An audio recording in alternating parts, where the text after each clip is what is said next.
Hey guys, thanks for coming today and listening to me. Guys, there's a line out the door, so sorry, there's only so much seating in it. So, I'm Brett with Fathom Realty. I want to go over some stuff, the differences in real estate and the difference. What's that? You're moving around too much. Differences in real estate and the difference in realtors. So the first thing I wanted to talk about was the difference between an investment real estate and a realtor and a regular realtor. Because you really get, if you got a good investment realtor, you're really getting the best realtor, period. Because when I go out, and even when I take out buyers or selling their house or whatever, like when I sold Susan's house and Paul's, they, when we were sitting at the table there, they had their price and I had my price. My price was considerably higher, remember? And but being from the investment side, I knew that there was scarcity in that area because they had a very nice house. It was in a very nice neighborhood, and guess what? That was the only house in there for sale, period. So if you wanted to live in there, you're going to have to buy Paul and Susan's house. And so we got the full price. And during that time, when we got the offer, it was a VA loan, and you know about VA loans, they get a little sticky sometimes. There's costs involved that the seller has to pay and all that. So when the offer came in, it was a great offer, but I called one of our experts, Mario, who's not here, to ask him about this VA loan. Do I have anything to worry about as far as was it a harder loan to get? And so I sent him over the details. He went through it. He called me back. He says, "This is a great loan. This is a good program." So we went forward with it, and the inspections went pretty good, and Paul got everything done, and it closed. But we were up quite a bit of money from. I think that's still a record there. I know nothing else is going up on the market No, in so that neighborhood. So it was considerably higher, and the one comp that I looked at was one that had a garage, but it had a one. What do you call those ones that have them? You have to park one and then pull another one in. So it didn't have a regular 4-car garage. It had a fake 4-car garage. It's extra deep. Yeah, it was just extra deep. So that was good. So as an investment realtor, I also sell houses on a flat fee service. 103 Leaveview was a property I got in Chagrin Falls. It was a client of mine, and they wanted to sell their house, which again, we put it up on the market. It was in a lake county. It was in a lake area, and the property was the only property in there for sale. And so we put it up for the going price because it had a bad roof. It was not updated, and there were some issues with it. And I thought, well, I'm going to have to deal with the roof later. I'm going to have to do this. We'll put it up. It's the only one. Again, like Paul and Susan's house, it was the only house in that area for sale. We got a great loan. One, it was, again, way higher than the asking price. They also contributed $5,000 toward the appraisal if it didn't come in correctly. So if it was $5,000 less than what they put on the contract, they were going to pay the difference. They also got it checked out, and guess what? They're paying for the roof on top of that. So this is a top sold house in that area that had issues, and it sold. Now, the caveat to that was Tom was a contractor. So Tom was, it's not that Tom, no. So we went out and looked at houses. So he bought a house over in Chardon that was for $179,000. Now it's got a 3-car garage with a guest house in the back that needed finished, and a double-car garage in his house. But by the time he's done with it, he has about $55,000 to put into it. It'll be worth about $325,000. So as an investment realtor, I'm looking for those kind of deals for my clients, even if they're not investors. Because when you're buying real estate, you can still get good deals if you're out just looking for yourself to live in, because there could be a lot of equity there. So they'll have somewhere around $100,000 worth of equity there. So I think that's a big difference between an investor realtor and a regular realtor. Now, I'm hearing a lot of stuff that the market's kind of getting soft. There's not going to be as many sales. So I pulled some numbers yesterday. Just on the 7-day average, 3,263 homes were put under contract or sold. there was only 1,074 homes that were put on the market. Do the numbers. What's happening to the inventory? It's going down. The other issue you have right now is material cost, inflation. So the other issue you're going to have going forward is that these medium-priced homes, I've seen a lot of the builders quit building. I don't know if you've noticed that, but that's because of material cost. So during '06 all the way up to 16, there wasn't very many medium-priced homes built, correct? Because of all the regulations and all the stuff going on. Well, now we're getting back to that stage. So now we're going to have people go, well, prices are going to go down. Well, they're not. There's just no inventory. I have people begging for rental properties. I pre-rent houses before I'm even done at this point. People literally beg and write letters on, hey, I need a house. I need a nice house. So it's just going to get worse. As inflation goes up, the cost of goods go up, the cost of, so it's good news for people who own real estate. You know, you're going to have a good equity, and you're going to have a very desirable situation for yourself. So if you're going to sell a house, it's not a bad time to do it, and I know where to find the other stuff. If you need a house, I can find you one. Not a problem.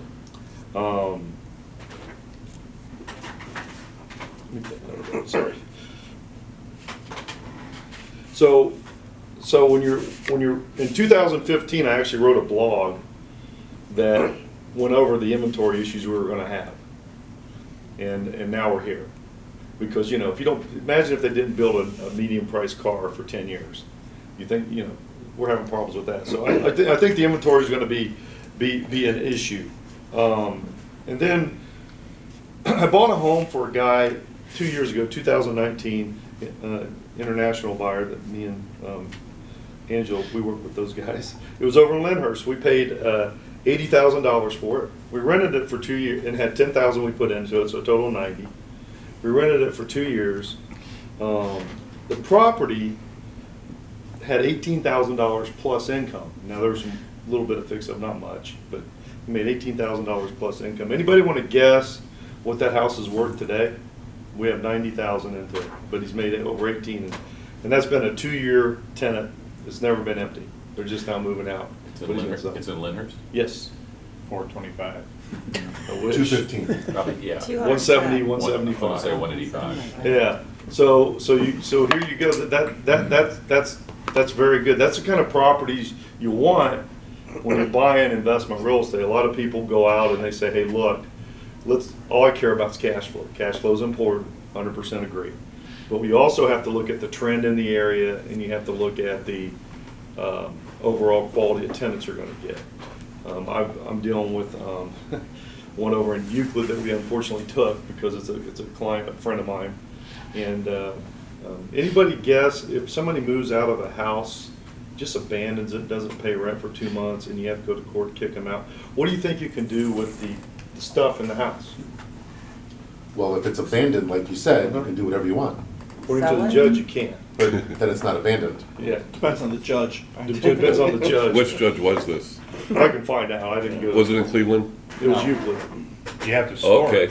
it. So basically, you have to take that stuff and you have to put it in storage, pay for it for, I think, 30 days, and then if they don't come, you can do whatever you want with it. It's a reasonable amount of time. They won't define what that is. Yeah, exactly. So when you're looking at doing investment type real estate and you hear about these nightmare of rental properties that these horrible tenants have tore up, that doesn't happen with our properties. 535 Heather, another property that was rented out for 2 years in Bedford. We paid $75,000 for. We have about, altogether with everything we're fixing now, about $11,000 into it. It's worth about $135,000. When the tenant moved out, guess what? You just have to paint, clean up, and you're done. I mean, you didn't tear it up. You didn't do all the stuff that people think a lot of rental properties do. If you buy them in the A, B areas, you know, and my saying, I don't know if I coined this, but, you know, if I did, you know, it's a good saying, but I thought of it. I don't know if anybody else did. You can have it. What are you laughing about? I said you could have it. We like it. So my saying is buy houses people want to live in, not that they have to. You know what I'm saying? And there's a lot of stuff. And there's money. Listen, there's money in the other houses if you run those. You know, if you know what you're doing, I'm not banging on that. Believe me. That's my theory because I have to manage them. So when you're looking at that stuff, make sure it is. But dealing with an investment realtor to another realtor, you can really come on that. Now, tell you one more story. I had a gentleman that called me, a friend of mine that wanted to sell his place on Golfway in Lyndhurst. I pulled the old pictures, and I'm like, man, I'm gonna have to get this guy bad news. You know, he's wanting more money than it's worth. So I went over there, and this guy was a really good contractor, and the place was immaculate. It was one of the best laid out houses I've ever seen. And so we sold it. We sold it for a record price over there, $259,900. I had 6 offers on it. So during that time, I went out and we was looking for homes. It was very hard to find. We bought him one over in Solon for $280,000. And when we bought it, I told him, I said, hey, this place is going to really trend. Needed some work. The guy's a contractor. He'll probably have 25, 30,000 into it because he's doing most of the work himself. But today I just sent him, because I was going to write this, I sent him some comps, and it's worth about $387,000. Oh. So if you buy in the right areas with the inventory the way it is, you know, what's that old saying? The rich get richer. And that's what's going to happen. I mean, you know, if you have a good house, and you know, I know everybody in here pretty much knows what their situation is. I don't know where you live, Tom. Where do you live? Westlake. So that's a great area.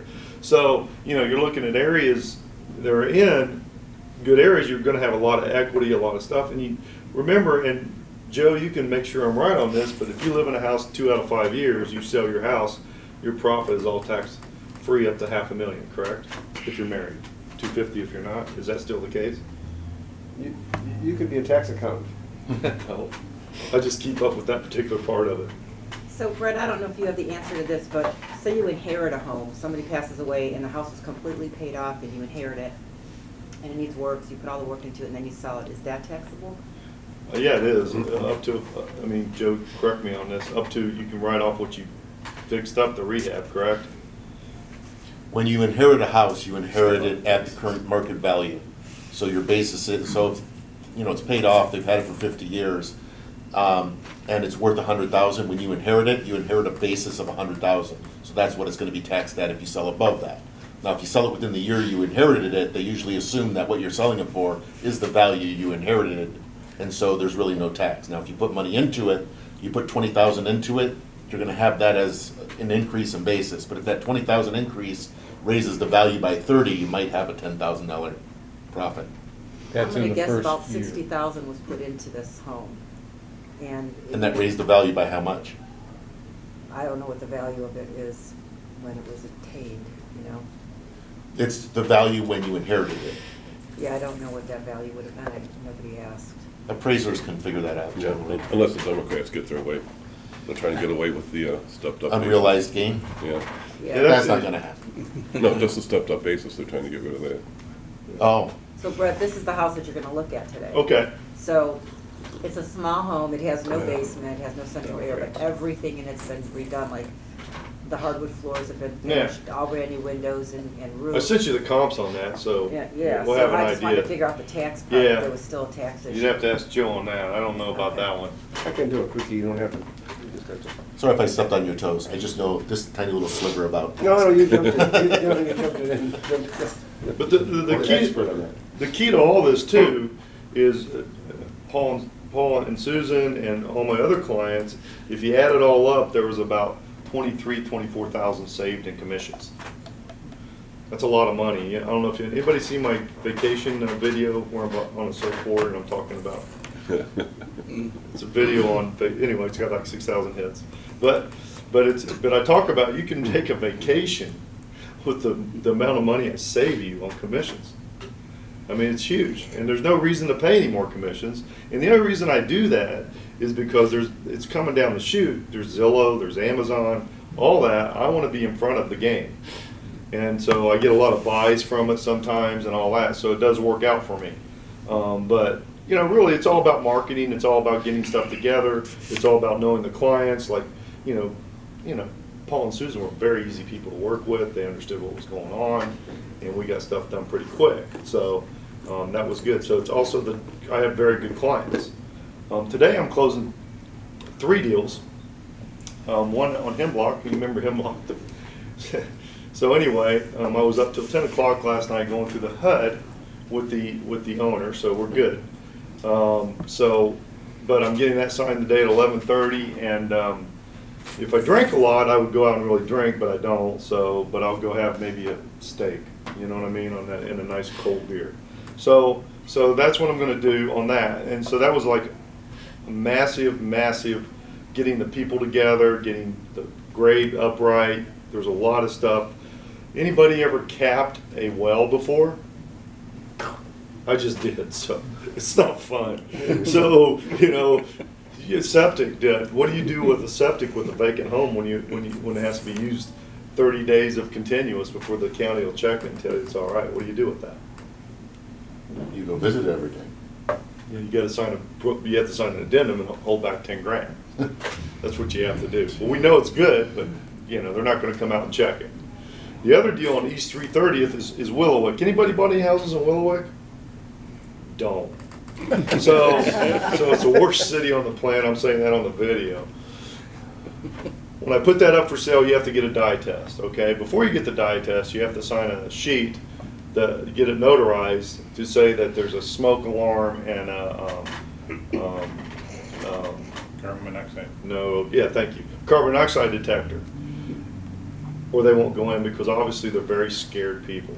So I even offered to meet them over there and go through the house first before they went in, make sure it was all right, but that didn't work. So we had to get that notarized.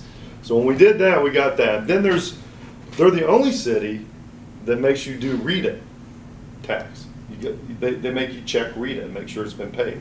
Well, this particular client had Income tax? yeah, it's a city tax. So Rita, no, I know. Rita, What? Yeah. That's What's weird. the- That's real estate taxes, Rita. I'm just telling you, that's what they made us do. So he had to, Income tax. he had to get that checked out through a thing. So we got that taken care of. Then, guess what? We needed a sidewalk. That came up. Anybody tried to get this guy to do a sidewalk lately? Because in Willowick, it's different. You can't just go mix it and put it there, right? It's got to be poured. So it has to come out of a truck, basically. One little slab of, how many people's going to do that as a business? Not very many. So 3 weeks goes by, I finally beg, how much do you guys think it was sidewalk cost there? For 1 square? 1 square. $600. No, it's more than that. 800. 850. $850 for a thing. Now Bedford actually did something good. They actually said, hey, we just pay us $213, we'll pour it ourselves. Which, I'm all for that. That's one, I'll say that's good. So Willowick gets that, so then after you do that, they will not send the appropriate paperwork to the title company so you close. You have to manually go down to the city and get it. So I told them they could save a lot of money. I said, you're the only one that does RETA. And I said, the lady was sitting right there that does it. I said, you could fire her and you could save yourself a lot of money. And just forget about it. I told them they were crazy. They're nuts. So if you're looking at where you're going to buy too, you want to check out the cities. We lost a great mayor. If you don't want Fairview Park, I'm sure it would have been better. But there's a lot of stuff that you need to know about cities, and one of them's Willowick. The point of sale stuff. There's a lot of stuff you need to know. And when you're doing as much business as I am on all these different cities, I understand them because I do a lot of business with them. With North Olmsted,